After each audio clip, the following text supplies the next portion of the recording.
All right. All right. Hello, people, in my Kavia Wade voice. Another week of class. Y'all, we getting there. Like, we're past the halfway mark for this course. How y'all feeling? How do you guys feel about the things that you've learned so far? If anything, have you learned things? Do you know anything different?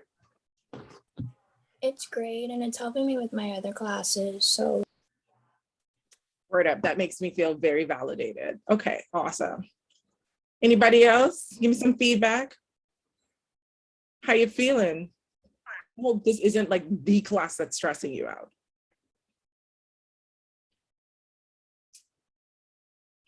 Silence means everybody's great, or is this a cry for help? Closed mouths don't get fed. I think you're doing great. Thank you. But y'all be participating. I want to hear from somebody who doesn't participate. I trust you, but you're like at the top of the curve. So I want to hear from some people who know that they are further from the top of the curve. Anybody else? Steve, how you doing? And I'm not implying that you're further from the top of the curve. I'm just saying I never hear from you. How are we today, Steve? Did we just turn on the computer? You're good? Yes, ma'am. Awesome. Akeem, how you doing? I'm okay. Okay. Just again, this is my wellness check. Destiny?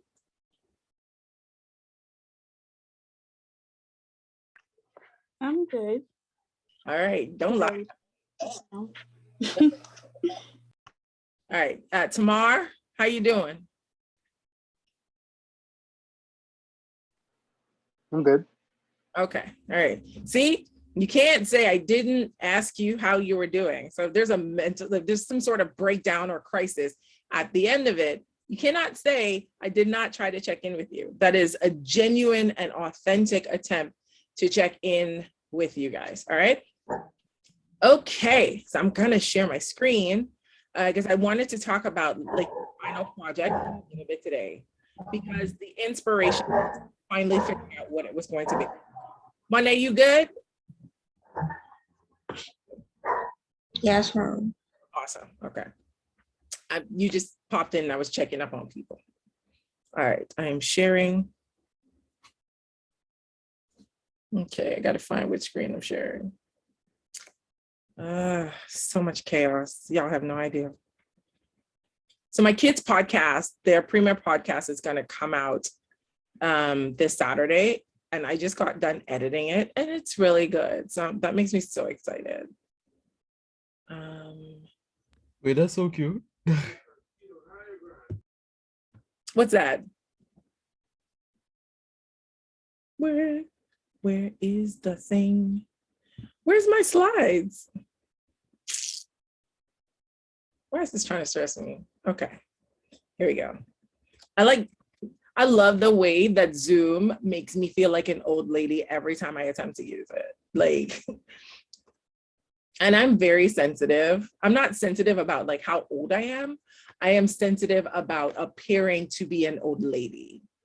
And Zoom really feeds into my insecurity. I'm like, is this going to be the thing that's the deal breaker? You know, like when you, let me see how to frame this. You never know what the app is that's going to be the difference between like you just opting out of it and then that app or that program being the thing that's like the wave to the future. And because you opted out of that one thing, now you're stuck in the dark ages. Like when people were first learning how to use computers and people were like, oh, I'm not going to use one of those things. That's just going to be a phase. And then computers became the wave of the future. And now they're the old people at the office who can literally do nothing because everything's on a computer and they don't know how to use it and the government can't fire them. I don't want to be that person. So Zoom does crazy things that feeds into my insecurity about me potentially being that old person who doesn't know how to do anything one day. Sorry. Thank you for coming to my TED Talk about my insecurities. I totally understand. I think it's an age thing. Right. Because I'm like that with, I have an iPhone. So anytime I use like a Samsung phone, I'm like, what is this contraption? I don't know how to use this. Cut it on, cut it off. Like, yeah, I totally freak out. So I get it. No, Samsungs are trash. I'm sorry, Android people. That's a hill I'm gonna die on. I'm not. Yung just clown on me like that. Like, I'm not doing Yeah, it. Trash. Yeah, I'm not doing it. Like, I'm never gonna be team Android. I don't care. Like, that's a hill I'm gonna die on. That's it. But like TikTok, I'm not doing TikTok. I'm not doing it. Like, I know people do it. I'm not gonna be one of those people. I hope TikTok is not the bridge to the future, because I'm gonna die on this side of the bridge. I don't want it. I want no part of it. See, nobody, I don't want it. So yeah, I'm hoping for the best with that one. All right. So this week is states of consciousness, which is a much more fun chapter than the previous ones, like the one on the brain and the one on like our senses, which were very biology based. And again, a lot less fun if natural sciences aren't your jam, and they're not my jam. I wanted to be a doctor, and then I was like, this is too much. This is no. So it was a lot, and I say TikTok on purpose. Like I want to distinguish who I am. Yes, it's TikTok. That's what I say. So I shout out to you guys. I really try to create ways for you to engage with that material, especially if you are not a science major, because it's a lot. It's a lot to retain. It's a lot to retain for a lay person in psychology. So shout out to you guys for engaging in the material in the way that you have. I respect and I'm happy that you've decided to do that. Well, most of you anyway, except for the people who decided not to do the assignment. Shout out to your grades. Okay, so this is going to be your final project. And the reason I am bringing this up now is we are weeks away from final project. We are like, I think we wrap up this class approximately the week of the 14th. And these are due approximately a month from now, like maybe 5 weeks. But one of the reasons that I wanted to bring it up now is it's going to be on all of the chapters that you've done. And I want you to, one, begin creating your teams, and two, because it's going to be on all of the chapters, you have an opportunity to begin creating like collective notes for the assignment to make your work easier. So granted, we're at the half mark, but at least you get to start identifying the notes that you want for your final project now moving forward. And then you only have to look back through chapters 1, 2, 3, 5, because like we're in the middle of 4 right now. So you can kind of like collectively keep those notes on 4, but you only have to like go retroactively and compile those notes from those previous chapters in order to put into your final project. Okay, so it's going to be, your final project is 20 points because it's 10 points from your oral presentation grade and 10 points from your written presentation grade.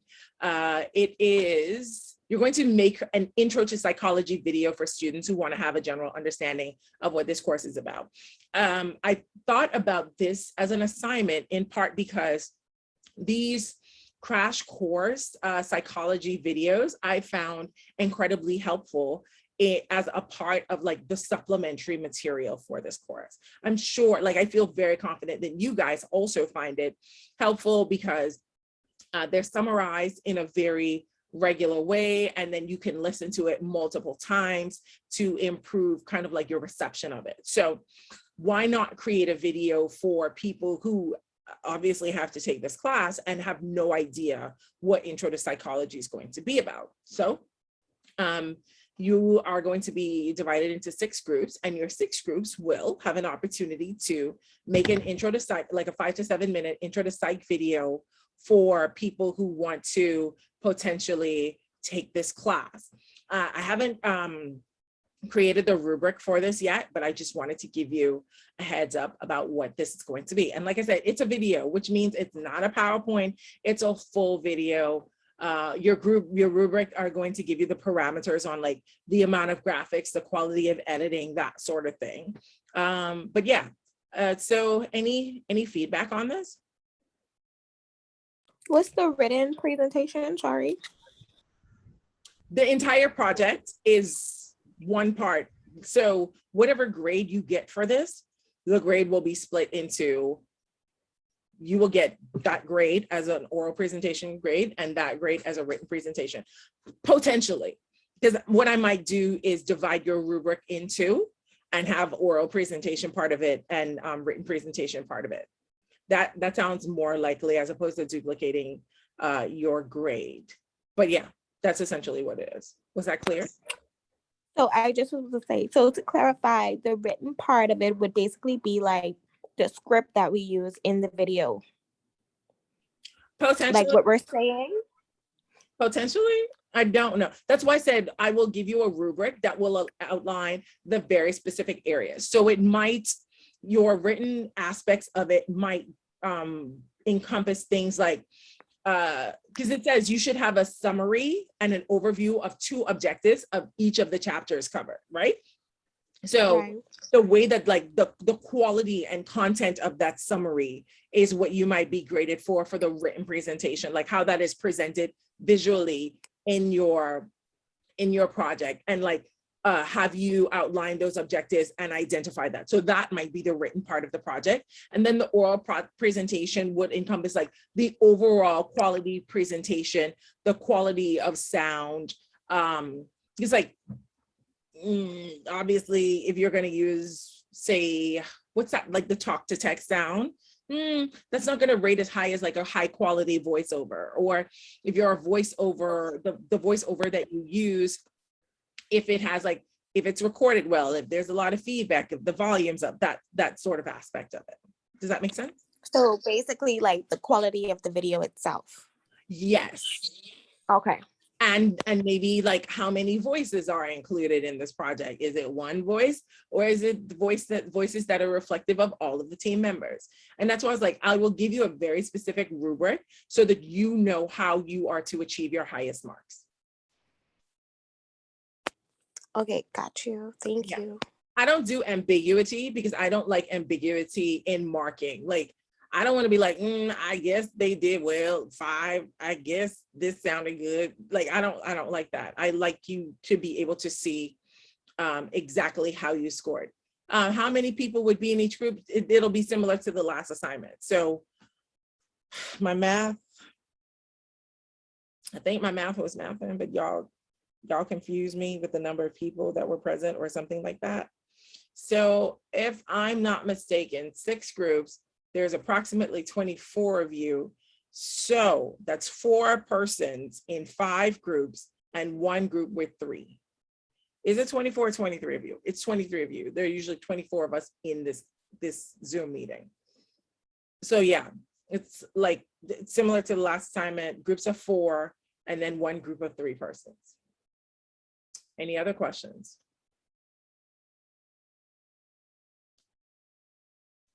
I want you to pick your groups today, but our group is still in the same one.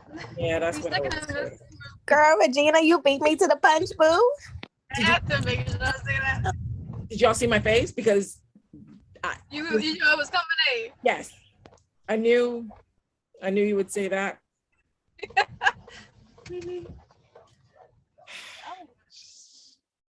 Okay, so actually let me exit this and just, no, stop.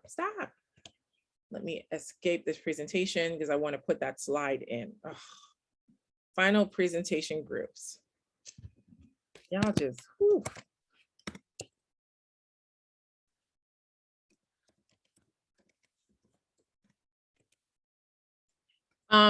There will be absolutely no put me in a group situation. Like, this is your final grade. You guys have been in multiple groups so far. If you haven't found out who works like you, or like some of the other members who have the same work ethic as you, this is what you need to have done. But also, if you are that person who a team has had to carry this whole time, obviously nobody's going to want to pick you, so get your life together. You have to show up. Like, nobody's going to want you in their group if you don't do work. Like, that's law. So please get it together for your own sake, because nobody's carrying anybody around here. Where's the table? Can't I insert it? Yes. Okay. Group 1, 2, 3, 4, 5. Sorry, Miss Tiffany. Can I ask a question right quick? Mm-hmm. When we do the video, how are we sending it to you? Through email? No, I will get my life together, and it will definitely be Google Drive. But what I'll probably have you do is share it through, I'm gonna remember what it's called right now. YouTube? Oh, okay, that also works. Because one of my lecturers from my other class, we had to do a video presentation, and he told us to upload it onto YouTube. That and just send him the link. That does make perfect sense. Yes. So YouTube, yeah, YouTube. That's my idea. It's totally original. Yeah. So uploading them to YouTube works perfectly. All right. Oh, look at you. Okay. So team 1, your squad of permanent residents. Who's this again?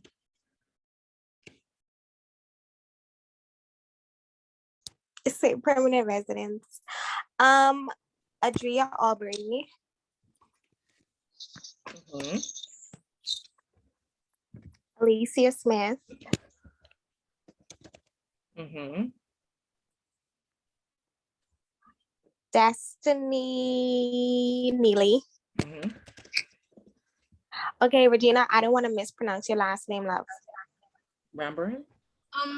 Yes. Regina Rambaran. Okay. Why is this not letting me add another add? I would like to add. Why are you like this? Add, insert row below. Sorry. I'm sorry I had to do that out loud. No. Okay. I just inserted that somewhere. I did not intend to put Destiny at the bottom. Okay. Who's up next? Next team.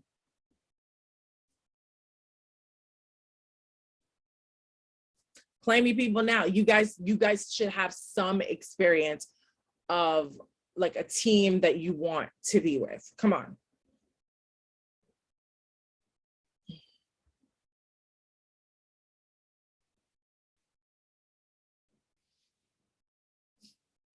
Jesus be offended.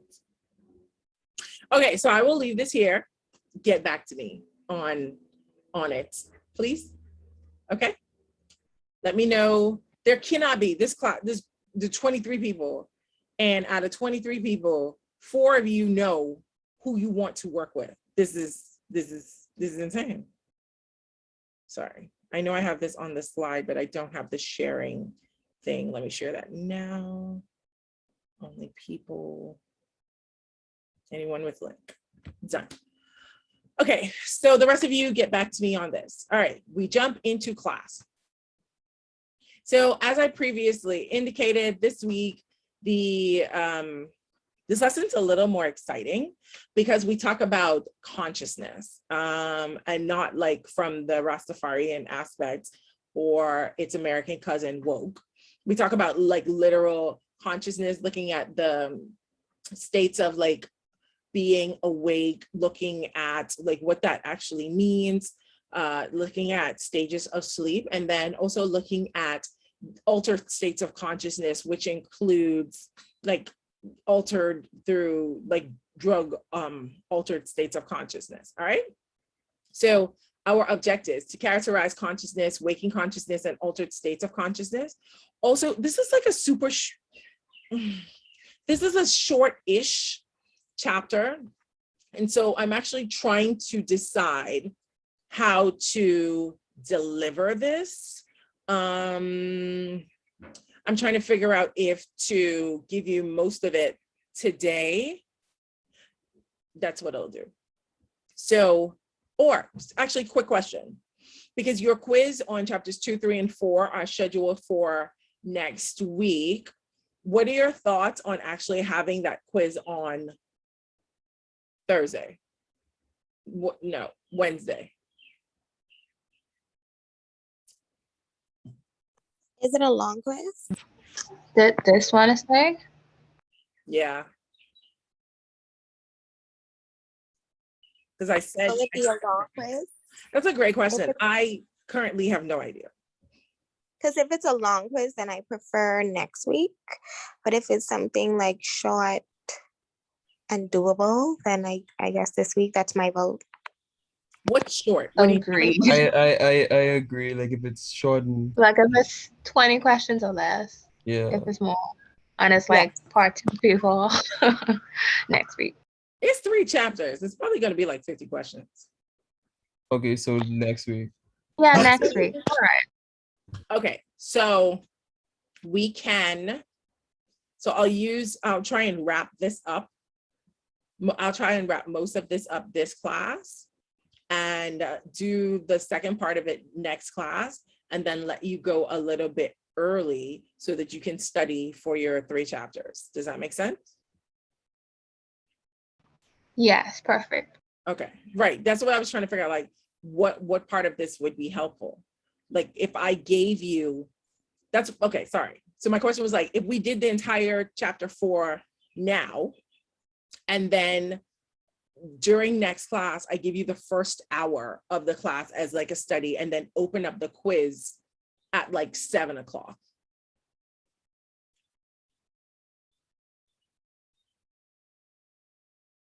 And how long you say the quiz time would be? Well, I don't know, like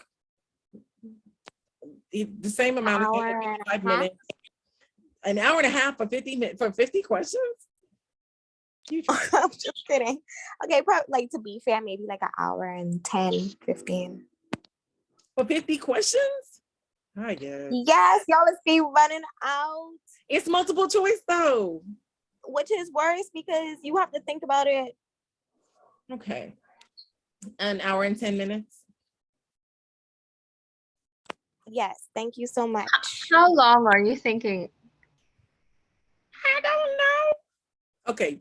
Jorka, Rashay, Shania, and I need somebody else to join this one. Do you guys have a recommend? Sorry, I'm going backwards. Y'all just be doing the most. Can you repeat the 3 chapters for the test, please? 2, 3, and 4? 2, 3, and 4. Yes. So it is your nope. Eureka. The D is silent, remember? Jorka. Yeah, I think it sounds like I'm saying the D. I'm definitely putting the emphasis on the wrong syllable though. Like that's happening. Eureka. DJORE. Yeah, DJOREKA. My brain could not get it together. Okay, sorry. And then Rashay, who is Nariki, and Shania. You guys don't have anybody else you'd like to put in this group? Maybe Joshua. Joshua. Excellent. We have 2 teams, guys. You're sleeping. Okay.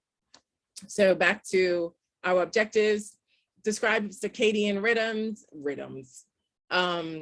Describe sleep cycles, describe the effects of sleep deprivation, and look at some key sleep disorders. Explain what dreams are. Summarize explanations of dream activity, and not in a way that gets you like good numbers to play. describes psychoactive drugs. And like the second part of this class is essentially looking at different types of psychoactive drugs, all right? So this objectives 1 through 5, 4.1 through 4.5 are essentially on sleep and sleep consciousness and dreaming. And then objectives 4.6 through 4.14 look at different types of drugs and stimulants. And so it's like, it's kind of a short chapter. Okay. All right, so looking at some key definitions.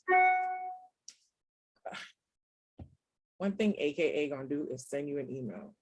Anyway, so looking at some key definitions. Consciousness is our ability to be aware of our various cognitive processes, sleeping, dreaming, concentrating, focusing, making decisions. Those are very active things. And then there's waking consciousness, which is like your actual mental state that encompasses like your thoughts, feelings, perceptions. When you are, and the term reasonably alert is a really important one, because sometimes we are in kind of like that very lucid, that state of lucidity. And then we look at altered states of consciousness, which is a mental state that differs from what you know to be like your normal state. And sometimes that can be done by like an active state of hypnosis. Sometimes it can be altered by things like a seizure. And then in other cases, it can be altered by like drugs. All right. And enduring issues in states of consciousness. We look at, you know, mind versus body. In which ways can our psychological states affect and be affected, once again, by our biological processes? We'll talk about that a little bit. Diversity, and this word I mess up every single time.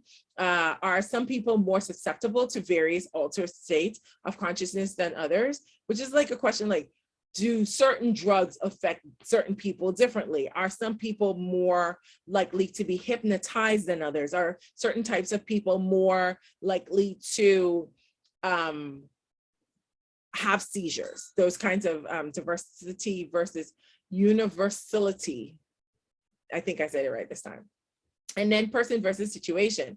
How do the settings in which consciousness altering substances are taken alter their effects? Like people, the concept of like things like hot boxing, you know, what does that physically do to a state of consciousness? Like what if your setting is wet, or is it cold, or is it heated? Like how does that affect the receptiveness, your body's receptiveness to things like conscious altering,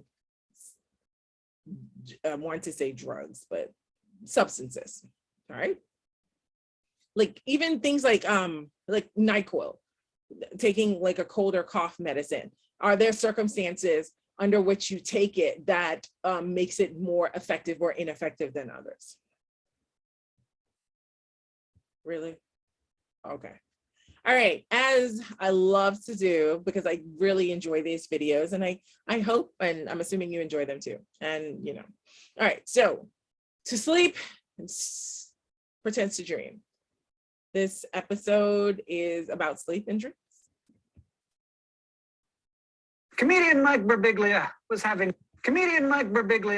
having trouble with sleep. Though not with the actual sleeping part. One night, while staying in a hotel, he dreamed that a guided missile was on its way to his bed, and in his dream, he jumped out of the window to escape it. Unfortunately, he also did this not in his dream, from the second floor, and the window was not open. This little episode cost him 33 stitches and a trip to a sleep specialist. Mike now sleeps in zipped up mummy bags for his own safety. Lesson here, sleep is not some break time when your brain or your body just goes dormant. Far from it. In truth, sleep is just another state of consciousness. And only in the past few decades have we begun to really plumb its depths. From why we sleep in the first place, to what goes on in our brains when we do, to what happens when we can't sleep. And there is a lot that science has to say about your dreams. Talk about weird, it's like Sigmund Freud meets Neil Gaiman. So even though it may seem like you're dead to the world when you sleep, your perceptual window remains slightly open. And kind of like Mike Birbiglia's hotel room window, a trip through it can make for a pretty wild ride. But for your safety and enjoyment, I'm here to guide you through this state of consciousness where you'll learn more than a few things about the human mind, including your own. And here's hoping you won't need any stitches when we're through.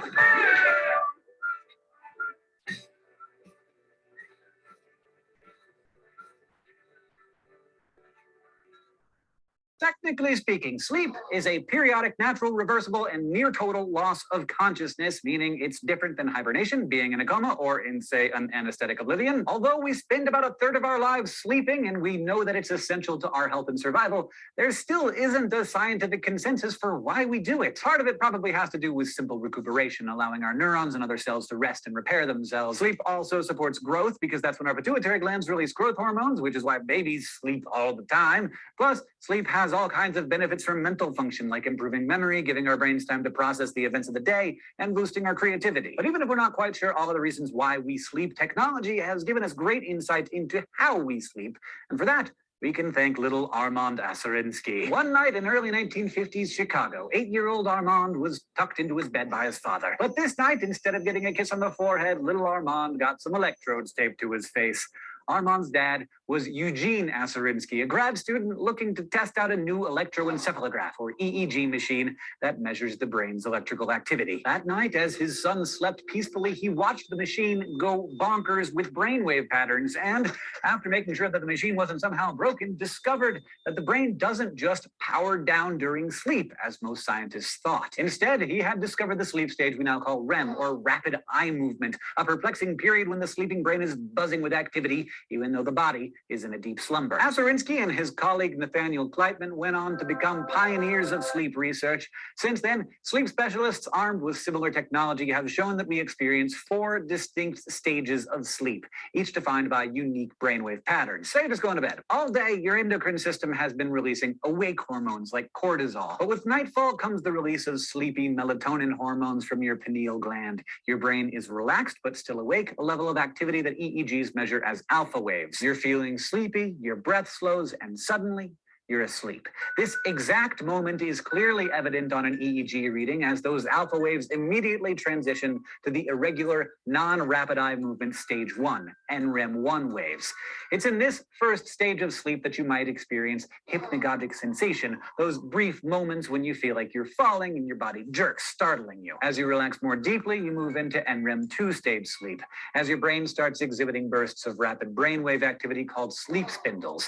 You're now definitely asleep, but you could still be easily awakened. NREM3 comes along with slow rolling delta waves. We now know that you can have brief and fragmentary dreams in the first 3 stages of sleep, but eventually you'll get to the most important stage, full REM sleep. That famous stage of sugar plum slumber that makes eyeballs go nuts, grants vivid visual dreams, and provides the namesake for certain famous rock bands. REM sleep is kind of paradoxical. Your motor cortex is jumping all over the place, but your brainstem is blocking those messages, leaving your muscles so relaxed that you're basically paralyzed, except for your eyes. That whole sleep cycle repeats itself every 90 minutes or so, transitioning back and forth between the stages of sleep. Obviously, sleep is super important, and lack of sleep is terrible for your health, mental ability, and mood. In fact, it's a predictor for depression and has been linked to things like weight gain as your hunger-arousing and suppressing hormones get out of whack. Sleep deprivation also causes immune system suppression and slowed reaction time, which is why you should not drive sleepy. Of course, a bad night's sleep here and there is part of life, but there are a host of bona fide sleep disorders out there that can make your life pretty terrible, or in Mike Birbiglia's case,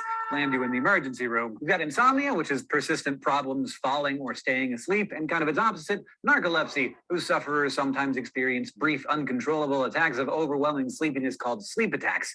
This, as you can imagine, can get in the way of all sorts of things that you might enjoy doing, like driving, eating, pole vaulting. Narcolepsy may have several different causes, including a deficiency in the neurotransmitter hypocretin, which helps keep you awake. But in more rare cases, brain trauma, infection, and disease may contribute to it as well. So that's pretty rare, but you probably know someone with sleep apnea, the disorder that causes sleepers to temporarily stop breathing until their decreased oxygen levels wake them up. Birbiglia, meanwhile, turned out to have a REM sleep behavior disorder, which we don't fully understand yet, but appears to be associated with a dopamine deficiency. Then we've got night terrors, which are as terrible because they sound spurring increased heart and breathing rates, screaming and thrashing that's seldom remembered upon waking. Night terrors are most common in children under 7 and may be spurred by stress, fatigue, sleep deprivation, and sleeping in unfamiliar surroundings. Much like sleepwalking and sleep talking, night terrors occur during the NREM3 stage of sleep and are not the same as nightmares, which occur, like most dreaming, during REM sleep. But oh, in REM sleep, what dreams may come. There you are, running naked as your teeth fall out, being chased down the beach by a Matt Damon centaur. You wake up feeling around your mouth thinking, what?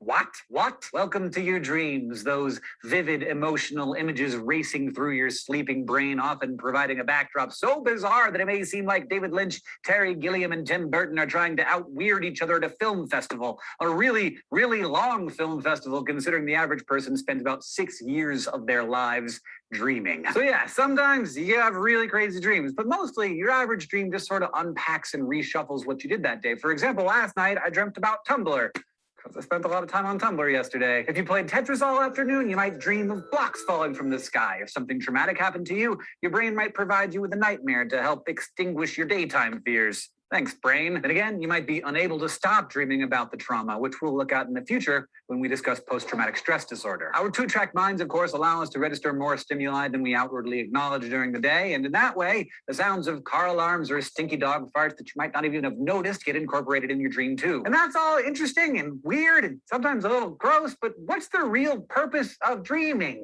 Why do we do this? Well, as you might have guessed, there's more than one idea out there. The study of dreams is a mix of neuroscience and psychology known as onirology. Oniris is Greek for dream, and if you're a Neil Gaiman fan, you might recognize it as one of the Sandman's many names, the one that comes with a toga and Orpheus's head. But Sandman aside, if you want to talk about dreams, you might want to start with our old friend Freud. In his landmark 1900 book, The Interpretation of Dreams, Freud proposed that our dreams offer us wish fulfillment. He thought a dream's manifest content, the stuff you remember in the morning, was a sort of censored and symbolic version of whatever inner conflict was really going on in that dream's unconscious or latent content. Not surprisingly, the wish fulfillment theory lacks scientific chops and has, for the most part, fallen out of favor because really, you can interpret a dream any way you want. Like sometimes a cigar is just a cigar. Luckily, we have some other theories to consider. The information processing theory proposes that our dreams help us sort out and process the day's events and fix them into our memories. This may be particularly important when it comes to learning and remembering new information.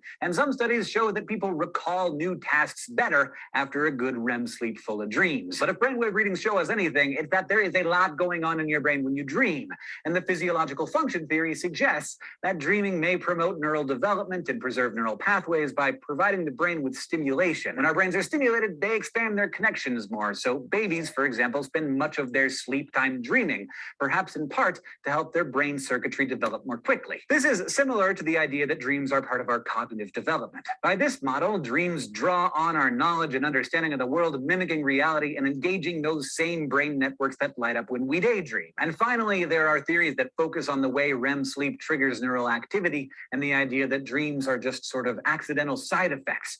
The brain's attempt to weave a story out of a bunch of random sights, emotions, and memories, which is how, in Dreamland, I might actually marry that Matt Damon centaur and give birth to a baby with banana fingers and a raccoon tail. For now, scientists continue to debate the function of dreams, but one thing we know for sure is that REM sleep is vital, both biologically and psychologically. But hey, you think your dreams are nut bar? Next week, we're looking at other altered states of consciousness, where you'll learn what your brain really looks like on drugs and whether you can actually hypnotize someone to do your evil bidding, or just act like a chicken. For now, if you stayed awake during this episode, you learned about the 4 stages of sleep, NREM 1, 2, and 3, and REM itself, as well as some of the major theories for the psychological purpose of dreaming, including information processing, physiological function, cognitive development, and neural activity models.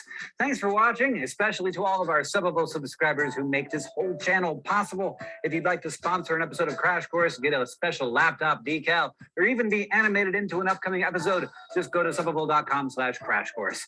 This episode was written by... Sorry, a part of me knows it's incredibly rude to cut him off while he's shouting out his ways to make this thing function. Sorry, I need to move this bar. Yes, Alicia. That video actually showed me how difficult this is going to be because 5 to 7 minute constraint for all the topics is a lot. So this is going to be interesting for sure. That's what I said. You only need to focus on 2 of the objectives, just like an overall summary of like this chapter is about, and then focus on 2 specific objectives. That was like 5. Does that make sense? Or like with an objective like this, characterize consciousness, waking consciousness, and altered states of consciousness. This is one objective, but it has 1, 2. This one has like 2 parts. That would work for the chapter. But you do have to be specific about what the objective is. Does that make sense? Yes. Yeah. That's why I was like, I wanted to be specific about the objectives so that you know where to start and stop. Just I'm not trying to go on a journey of I have no idea what I'm talking about, but I'll keep talking and maybe you'll find something useful in this and give me a grade for it. I don't want that. I want none of that. So stick to the objectives and make sure you outline them. Got it? Yes, ma'am. Excellent. All right. So as we learned in the video, there's not a consistent school of thought that supports the understanding of like why we actually fall asleep or why we actually dream. But we do know that it exists. It is a necessary action because again, we've seen it's one of those situations where like you can see what happens when you don't sleep. So sleeping boosts the immune system. It cleans the body of chemicals. It supports your cognitive functioning. I know for absolute certain when I am having an anxiety attack, which I do very, very often, like when I overbook myself, I like to put like 3 hours between projects. And if I feel oversubscribed, my body goes into like panic mode. And I promise you, when I go into panic mode, what does my body do? Sleep. Like it doesn't care. It's like, okay, if I'm going to risk not doing everything, how about I do none of this? And then it just makes me sleep. So that's my toxic trait right there. And then sleeping also facilitates long-term memory. Does anybody else's like body do crazy things like that when they are in extreme periods of stress? See, and anxiety attacks are really trash. Like I really do not want them. But they are, whew. Like I'm not that student. And one of the reasons that I want you guys to like get your lives together is like, I know I can't do anything last minute. If I do it last minute, just I'm gonna take that L because it's not happening. Alicia. Yes, ma'am. Did your hand go back up or was it still up? Oh no, it wasn't down. Sorry. Okay. No, because it gave me the notification. Okay. Who's over here? Yeah. So one of the strategies to, like I said, you can't necessarily control the physiological effect of like anxiety, but what you could do is make the space for it. Because like for me, it's inevitable. I'm gonna freak out regardless. So I need to give myself enough room to have that panic attack. Like one of the jobs that I do, I work with different clients and they tell me, they just tell me things. And I have to turn all the random words that they say into something that's achievable. And so at the end of every client meeting, big panic attack. Because I'm like, I have no idea. And then my body goes into like its sleep mode. And I can support this because like at the end of it, I have something. All right. So give yourself. You can't sleep? Oh no. I think a younger version of me couldn't sleep when I had things to do. Now my body, it just seizes up. It's just like, all right, we're just gonna sleep through this and too bad. And the world will go on. You know what I also learned? At the end of the day, no matter how bad things are, nobody's gonna die. Like I mean, unless somebody actually dies. But for the most part, sometimes you fail. Sometimes you have to do it again. Sometimes you get in trouble. But like for the most part, nobody's gonna die. And so I don't consciously invest my energy in panicking if something bad if something bad happens, because even if something bad happens, nobody's gonna die. I hope that's helpful to somebody. Well then, rude. All right, so we're looking at our circadian rhythms. So that's like your rhythm of like how your body regulates itself during a period of time. Nope, calm down, sorry. All right, so our circadian rhythm, it regularizes your biological systems for a 24-hour period. And this is really disrupted in people who work shifts.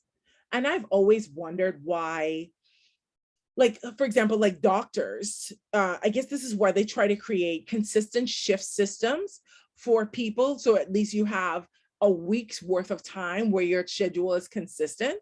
But circadian rhythms are incredibly important for people, because as we've learned, things like your digestion is affected by your ability to sleep. So if you are working like 8 to 12 one day, and then you're working like 4 to 12 the next day, and then you're working like 12 to 4, that's gonna 12 to 8, that's gonna mess up your circadian rhythms, because your body cannot get a consistent pattern of like, when do I sleep, when do I wake? All right. So super charismatic nucleus, I could say this, but I can't, I don't, you know what, never mind. So it's your cluster of neurons in the hypothalamus that receives input from your retina that tells you your light and dark cycles. This is also some of the research behind things like your cell phones having dark mode, and then phones having like blue light settings, or the technology behind those blue light settings. And the reason that they kind of tell you to cut out like your blue lights earlier, so that your body can understand like, we are about to go into sleep mode. Doesn't work for me at all, but that's the science behind those things. I go to Tested that it works. It works for you? Yeah, because I noticed like if I have the TV on when I'm sleeping, I'm like a light sleeper. So it's almost like I'm listening to the TV while I'm sleeping. So I end up feeling like not rested with a headache. But then if I cut off the TV in the night and sleep in like silence, then yeah, I'm rested and I feel better. Okay, similar to that. I am more of a, yes. So if, and it's really tricky. So I go to sleep to the Golden Girls, and it's because I've seen every episode of the Golden Girls. I've seen 100% of the episodes. Because I've already seen all of the episodes, my brain does not need to stay awake to listen to the episode. So I'm kind of like the hybrid of the situation. However, if like my YouTube playlist gravitates into something that I've not watched, my brain will stay awake to listen to that thing.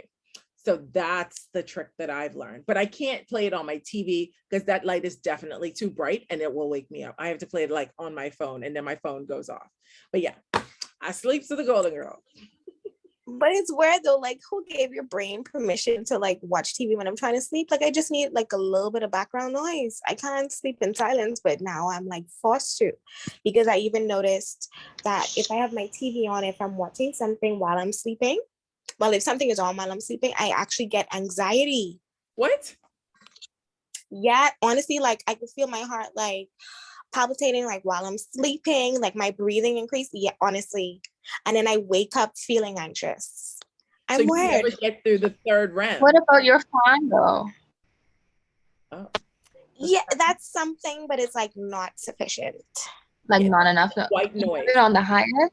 Like I have my fan on and my AC on, and it still isn't like enough, because if the neighbor's dog barks, then I hear that. So I need like my fan, my AC, and my TV. Oh wow. Oh wow, that's a lot. Ooh. Real. Like I've adjusted. you've always been like this? No, I think COB honestly like made my anxiety way worse. So this is like, I think the consequences of that. So my brain honestly just keep going and going and going. I'd actually, if I'm having an anxiety attack, I actually have to say, you're not going to die. Nothing is going to be affected. You're going to be okay. Like I literally have to like talk to myself. Eventually, Okay, I have a you will believe question. you. That's a lot. And it might be a dumb question, but like, can you describe like your anxiety attacks? Because I realized like I have a lot of the symptoms y'all talking about, but I thought it was just natural or that I'm just crazy. Like, that's really an anxiety attack? Yeah. Yeah, That's for what me feel it like. is because like I went to the doctor because one time I thought I was having like a heart attack. Legit. When I worked in the hospital, I did like an ECG where they, look at your heart waves and everything like that. And she was like, you're fine. You're just probably having anxiety. So she sent me to a regular general practitioner. And when she walked in the door, she was like, I could feel your anxious energy. Like you are just a ball of anxiety. So she was like telling me I need to go out and like take walks and do like meditation and mindfulness and stuff like that. But my anxiety attacks feel like my heart is like I could feel every beat of my heart and it's racing. And then almost sometimes like I feel like I can't breathe. So I'd have to like be intentional with my breathing. Even weirdly, sometimes like my left arm is hurt. Like that's how intense my anxiety attacks is be. Same. Like sometimes I even forget to breathe.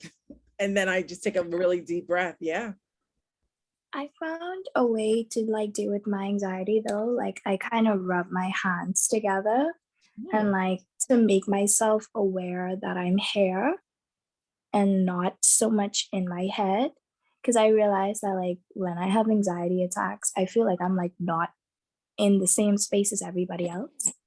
So like I have to make myself aware, like just like feel me breathing and touching my arms and like making myself aware that I'm alive, basically. Get out of your head and get into real life. Yeah, definitely. Okay. And Elise is like blowing on your fingertips. I guess that's okay. Yeah, that's what the lady, the mindfulness lady told me. She said, when I feel anxious, just do deep breaths and like inhale slowly and then exhale slowly on my fingertips. So it gives your mind something to focus on other than what's going on around you. That actually, thanks. That for reminding me about that. I need to implement that again. I do typically walk though. Like I just go for a walk because I realize like I have a lot of energy that's somewhere and it usually makes my heart race. And I have like the best thoughts when my body is moving. So I typically try to go for some sort of, even if I'm walking around in a circle, I try to get my body moving so that there's some sort of synchronicity between my mind and my body. But yeah, it's like you're in the process of like talking yourself out of this mind state that you've put yourself, that you've kind of like talked yourself in. It's a journey, child. It's a journey.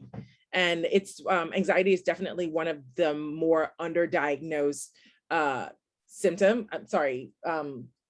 conditions that lots of people experience. I mean, but here's the thing, we're still in the middle of a pandemic. So even if you didn't have anxiety before, you probably do now. It's a lot. We're experiencing a lot. We're at a period in the world where I saw somebody post today and they were like, they are okay with shows not showing like any pandemic things. And I'm like, you know what? Me too. I mean, like for a minute, if I see a new TV show that comes out and nobody's wearing a mask and people are close together, I'd be like, what the? But then there's a level of comfort in like, I don't want to see this ever again. Like when we get out of this, I don't want to see it in my media ever again. I just want to recover from this and never return to this space. So I'm sure this situation has compounded everything. And then again, you guys aren't in physical classes. You don't know people. You don't have like the social lives that you previously had at a point where social lives are so incredibly important to your development. It's a lot. So it's understood. That's why I'm trying to take it easy on you by like Still trying to hold you a little accountable-ish. Yes. Girl, oof. I can't watch any shows like that. All right. So looking at our rhythms of sleep, as we saw, our sleep rhythms, our sleep has various stages, and our brain waves are in different patterns depending on what that stage looks like. So in our first stage of REM, the patterns aren't as slow because like we're still kind of like present but not present, and then that increases where the patterns the wavelengths are a lot lower, and we are in deeper stages of sleep. So there's REM, and then there's, why isn't my brain trying to recall another stage of sleep? Anyway, so there are essentially 4 stages of non-REM and then 1 stage of REM sleep. All right, sleep deprivation. We talked about this just a little bit. So we don't, while scientists, like I said, don't necessarily know why we need sleep, there are obvious body or functional responses when we don't have enough sleep. It's difficult to pay attention, remembering decision making. And again, looking at educators, this is really incredibly important. When we start looking at like student behaviors or student responses to certain things, sleep deprivation is definitely attributed to some of these things. Oh, you would never know, girl, child, please. Everybody out here fronting being normal. There's no such thing as normal. Everybody has something. So, Jarika, just a heads up, there's no such thing as normal. Everybody's battling something. It's not just as explicit with other people, but we all out here struggling. Everybody, 100% of the people, believe me. Even people like, because I'm one of those people who people often think have it together. I don't even know what together is. I don't know where together resides. I don't subscribe to that. In the words of the Mad Hatter and March here, I'm mad, you're mad, we're all mad here, truly. So yeah, sleep deprivation, reaction time is a lot slower. Behavior, you start acting a little funny. Logical reasoning, so you're just not functioning well. So if you haven't slept well, there's a reason that you're acting a little, that you're a little off, and that makes perfect sense. There are studies that show that being sleep deprived is sometimes worse than being actually intoxicated. I know I'm one of those people. When I'm sleepy, you don't want none of this. My attitude is poor. Yes, sleep deprivation is Adria, sleep deprivation is actually a torture tactic that they use for people. I just saw. Oh my God, I just typed that to I just said that. I was looking at, do you see how the US has just ended its war on terror and the Taliban has taken over Afghanistan. And I actually saw a news report where some of the Taliban fighters who had been in US based jails, they were talking about like some of the torture strategies that were being used, and sleep deprivation was one of them. Like, they would wait until they think people are falling asleep, and then they would just like bang on the bars and interrupt their sleep, so they could not have any night's rest. And they did this for like 7 to 10 years for some of them. And yeah, so they still like have the PTSD that's associated with not sleeping to this day. So sleep deprivation is used as a sort of tactic. I want to make sure I'm covering things. Ooh, child. Sleep deprivation, yes, which is why new moms should have all the grace. They say babies, I don't even know the point at which babies start sleeping through the night. I was super fortunate with my daughter, who's my second child. We went to a doctor and he was like, so this is what you do. And he was like, turn all the lights off at a specific time and shut the house down. And I think she might've been 6 weeks when we started doing it. And so she was sleeping through the night at 2 months. And I've never been more thankful to that man. It seemed dumb at the beginning of it, like turning the whole house off for one person. But when she started sleeping from like 8 to 5 through the whole night, I was like, thank you, doctor. You saved my life. But yes, that sleep deprivation, 6 months. Whew. Yes. Yeah, so that sleep deprivation of new parents, that's no joke. I don't even want to go back to, I don't remember what it feels like, and I don't want to. That is something I desire to not relate to ever again in my life. I call it the newborn haze phase because it's literally torture. Which, I mean, and again, it goes back to things like social policy around contact. So a friend of mine literally went back to work from maternity leave today. And me just thinking about her being a classroom teacher, I'm like, this should not be legal. You should not have to go back to work. I feel like within 12 months of having a child, because like your brain can't function. You tired. Like you're not even a real functioning human. You should definitely have 12 months of maternity leave. Everybody know you're not sleeping, and then they just expect you to function like a regular human. I don't know. It feels like a bit of an injustice to me. So, Adria, you just tap out on the babies altogether. I'm just saying, like, truly, but not just babies. Honestly, if you want to be a parent, the first thing you have to do is accept that your child will literally be any possibility of being.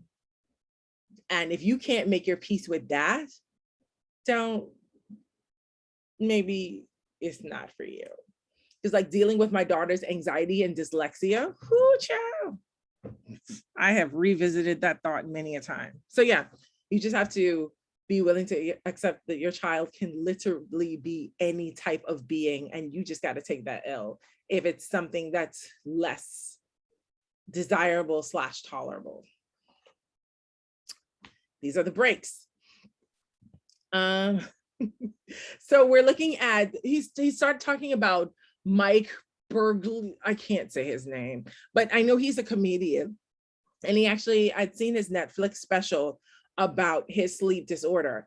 Yeah, they identified it as some sort of REM disease, but yeah, it's somewhere between like a night terror and sleepwalking, where he literally can physically exist while in a state of sleep. So if you've ever seen it, I think it's Mike Burglia. It's on Netflix, or I think it might also be on YouTube. Look at his little special where he talks about his sleep disorder. So yeah. So some sleep disorders, sleep talking, sleepwalking, your classic nightmares, which are probably more common, and then night terrors, which are escalated versions of nightmares, looking at insomnia, which is not being able to sleep apnea.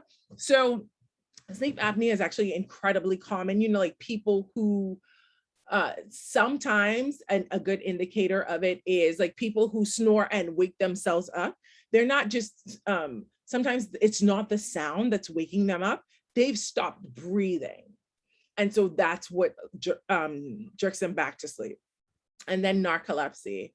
This guy I went to college with, he was narcoleptic, and he was on National Panhellenic Council with me, and he would just clean fall asleep in the middle of a meeting. It was just amazing to watch. And he lived in Jackson. I went to school in Daytona Beach, and he lived in Jacksonville, which is like a 50-minute drive. And I was scared for him every single time he got in that car, because he could not control when he essentially would fall asleep. Okay, group 3. See, look how y'all. Okay, Denisha, stick a pin right there. Remind me to go back and edit that, okay? But I'm glad y'all got a group together. Okay, thank you. All right, we talked about dreams a little bit. So dreams are vivid, you guys know what dreams are, visual and auditory experiences.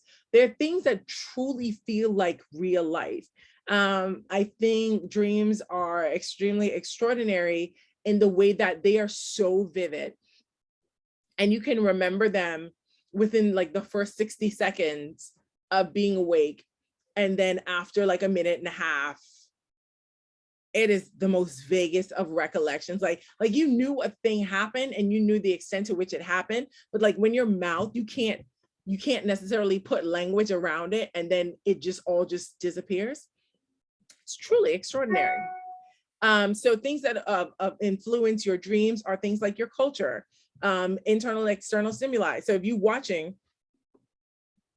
if I'm watching, I'm not watching Golden Girls because I said I don't stay up, but say YouTube decides to play The Nanny and all of a sudden, Mrs. Fine and Mr. Sheffield are getting married in my dreams. That's kind of like external stimuli. And then, yeah, when we are in states of dreams, you have no idea that you are dreaming, which is, so that dream when you're like, you're going to the bathroom in the dream and you're not going to the bathroom in real life, that sort of thing. The Nanny's your yes, girl. Did you hear? So random. They're trying to like pitch a version of The Nanny with like with Cardi B and I think, who is it? It's not Pierce Brosnan, some popular British guy, but I would absolutely love that. So random. Okay. Again, we're looking at the reasons why we dream. Again, there are lots of arguments around dreams. A part of it is that they are like, you cannot necessarily scientifically quantify a dream. So there are lots of theories around why we dream. Fulfillment of unconscious wishes. I know I am definitely I think I dreamt that like I lost a tooth. And the first thing I did was wake up and go to dream moods. Do not listen to me. This is not scientific at all. That's just the crazy thing that I do when I have an extraordinary dream. Dreams are necessary. Yeah. I mean, I think dreams, obviously, it's not even your unconsciousness, because there are things that you subconsciously kind of like think about, and your dreams just kind of like are sometimes your running thoughts. All right. And I don't even know if these wishes are unconscious as much as they're not verbally articulated, if that makes any sense. So yeah, fulfill what they call unconscious wishes, or things that we're thinking about in the back of our minds. Information processing. Again, there are thoughts behind, like, it actually strengthens your memory. And again, I feel like I contribute to that after my anxiety attacks and my body decides it's going to take a nap. I often do feel a little bit more refreshed and I can process a little bit better. It is an extension of things that you did in the day, which is why, like, when you, like, even some dream interpretations, they'll say, like, if you dream that you're pregnant, maybe you're pregnant, or like that's something that you're thinking about all the time. Sometimes you are worried about something in real life and it just extends over, like your mind is still carrying that thought in your dream. And then looking at neural activity, there are various brain centers which interact with each other to produce what it essentially is called a dream. Right. All right, drug altered consciousness. See, we are at the 7:10 mark and we are already at like the second part of this. Now, what did I decide to do? What did we say we were going to do? We were going to stop here and then pick up. What did we say? I don't remember.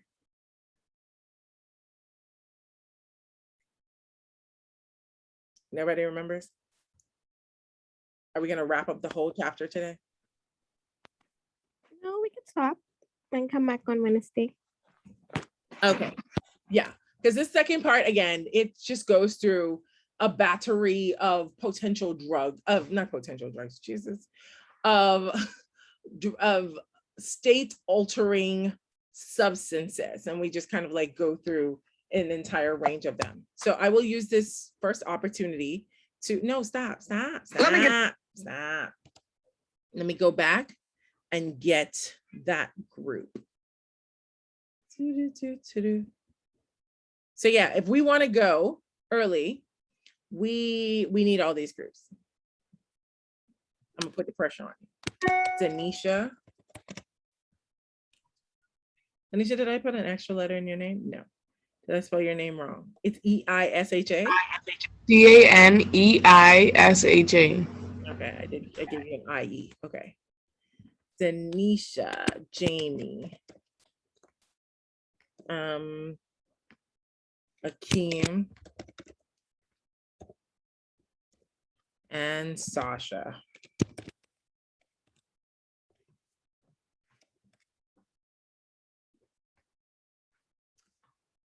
Okay. We have Crystal. Tennille. I feel like this Tennille ain't spelled right. Tyneile. Or maybe it wasn't capitalized. Tennille, is it one L or two? One L. Okay. Daria. Daria, do you have an H at the end? Oh, no, Hall. Oh, no H. Sorry, I was putting Hall there. And then Darren. All right. Team 5.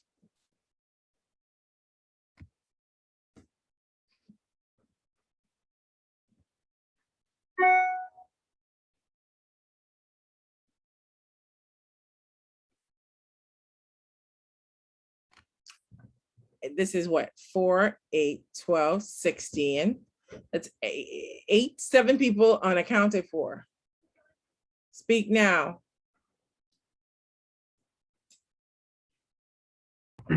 Steve. Steve. Oh no. I typed that in the wrong place. Steve. All right, who wants to be in the group with Steve? Because let me tell you, that last group, this is like, it's like PE class all over again, I'm telling you. You never heard of mushrooms? Are you serious? You never heard of shrooming? I said that like I wanted to try that.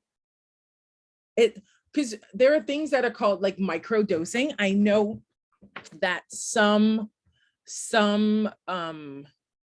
doctors will do something like micro dosing and they use mushrooms for it. For particularly like therapists, psychotherapists, and psychiatrists, they may use something like mushrooms for that sort of stuff. I was watching a documentary, like probably last year or year before last, and it was they had a segment on mushrooms and saying that it was good for people with anxiety and who just need to get out of that their head to express their feelings. So yeah, I wanted to try it because sitting here listening to y'all talking about anxiety, and I'm sitting here like, wow, it's crazy because when I was younger, I guess I wouldn't say I was like overly anxious, but there were like little signs peeking here and there when I was growing up. But it really let loose last year when the pandemic started. I was in the middle of a math exam, final exam, and I just snapped. Like I had a whole anxiety attack during my final exam. Oh no. And it just went from there. So like now I actually know when episode is coming on because my eyes starts twitching. Oh yeah. And then I'm like, okay, all right, I need to just back up a sec, calm down. So when I saw the documentary, it just came back to mind. I was like, okay, maybe I should try this, but I don't know where that's legal. No, and a part of it is like these things are, we don't have a lot of psychiatrists here because like psychologists can't, because they're not medical doctors, they can't subscribe medication. You would definitely need to seek out perhaps a psychiatrist who would be able to, like provide you with medication. And then you can have conversations about like the types of medications, because some are definitely more natural than others. And that's a conversation to be had. Sorry, there's a mosquito in here and it is doing me dirty. Okay. Who is with Team Steve? I'll go. I'll join. Thank you. Okay, who is the other I'll go? Monet.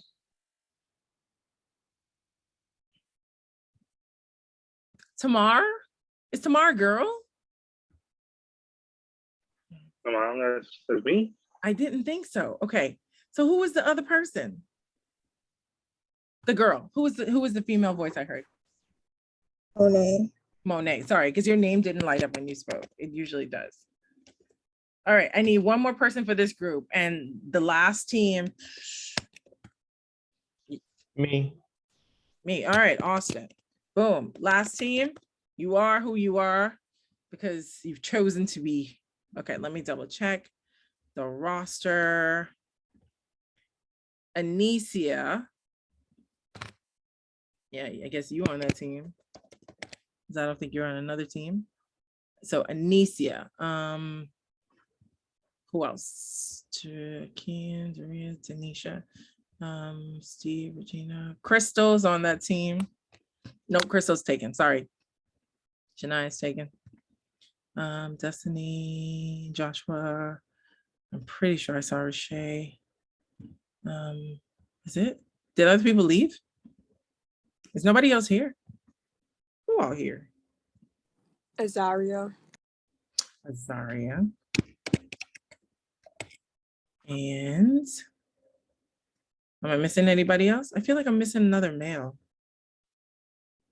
Oh, people's just not here anymore. All right, cool. So whenever that last person makes themselves known, I think it's a male. We'll go from there. All right. That being said, we are done with this half of this chapter. We can wrap it up. I've made this entire slide already available to you guys because I do want you to use this time to study, to begin studying and reviewing for those first, for chapters 2, 3, and 4. We will wrap up next class. And like I said, one of the reasons I told you what your teams are in advance, because you kind of need to start. I'm going to recommend now that you go backwards and identify the objectives and make the notes from your previous chapters so that it doesn't compound by the time it's time to make the video. You already know what the content involves. Take a moment to go backwards now, decide what you're going to do so that you can start putting them into your video. So when it's time to make the video, you're only concerned about like what content you're going to put in it, what format you're going to actually use for your movie, because there are just so many options out there. All right, so think about that. And with that, we are done here, people. And I will see you on Wednesday. All right. Peace out. Good night. Good night.